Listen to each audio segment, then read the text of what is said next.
250 enfants sans nourriture, 90 femmes sans aide et un secret sur la disparition des hommes que personne ne veut révéler. Dans un village africain frappé par la sécheresse, 90 femmes élèvent seules 250 enfants après la disparition mystérieuse des hommes.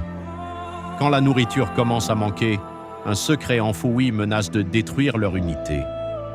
Entre trahison, survie et sacrifice, une jeune femme devra faire un choix impossible, sauver son peuple ou révéler une vérité qui pourrait tout détruire.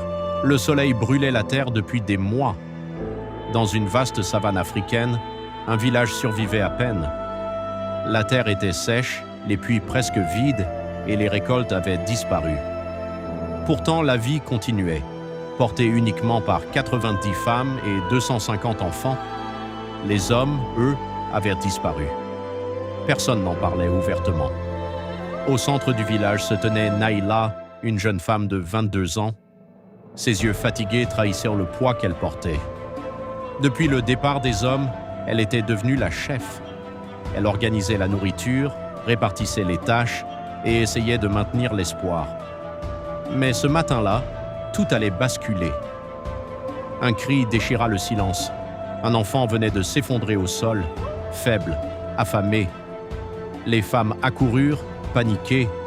Naïla s'agenouilla près de lui, le cœur serré.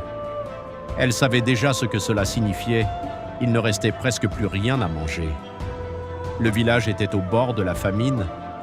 Le soir venu, toutes les femmes se réunirent autour du feu. Le visage grave, Naïla annonça « Nous devons rationner ce qu'il reste, sinon personne ne survivra. » Un murmure inquiet parcourut le groupe.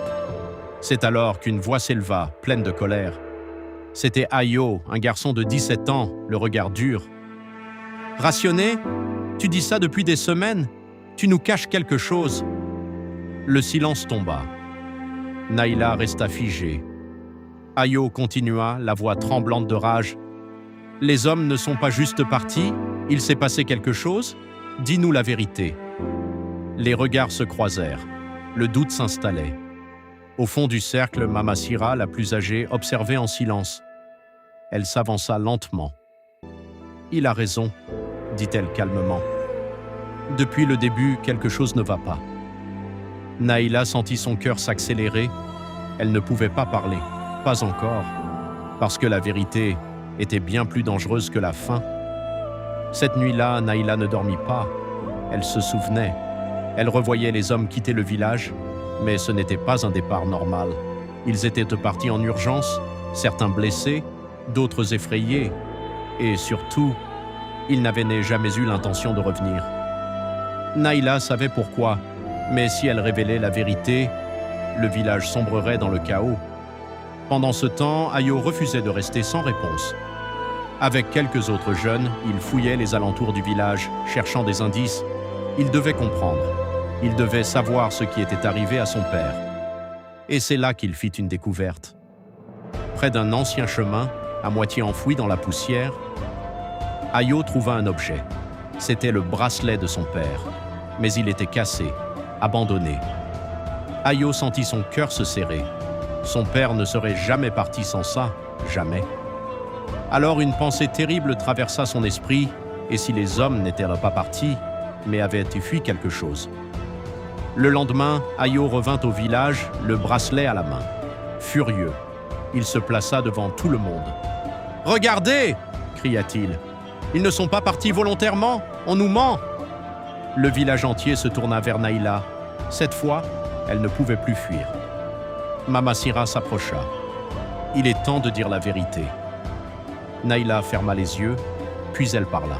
« Les hommes ne sont pas partis chercher une vie meilleure. » Un silence total. Ils ont fui.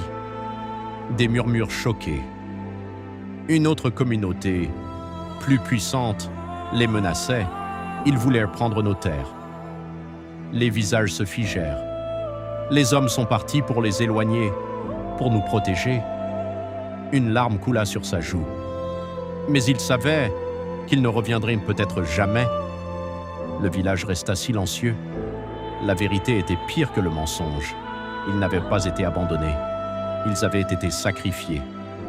Ayo tomba à genoux, Bouleversée, toute sa colère se transforma en douleur. Après un long moment, Mama Sira parla. « Alors maintenant, c'est à nous de survivre. » Naïla releva la tête, plus déterminée que jamais. « Nous allons nous battre, trouver de la nourriture, travailler, apprendre. » Elle regarda les enfants et construire un avenir, même sans eux. Fin de l'épisode, un abonnez-vous pour plus de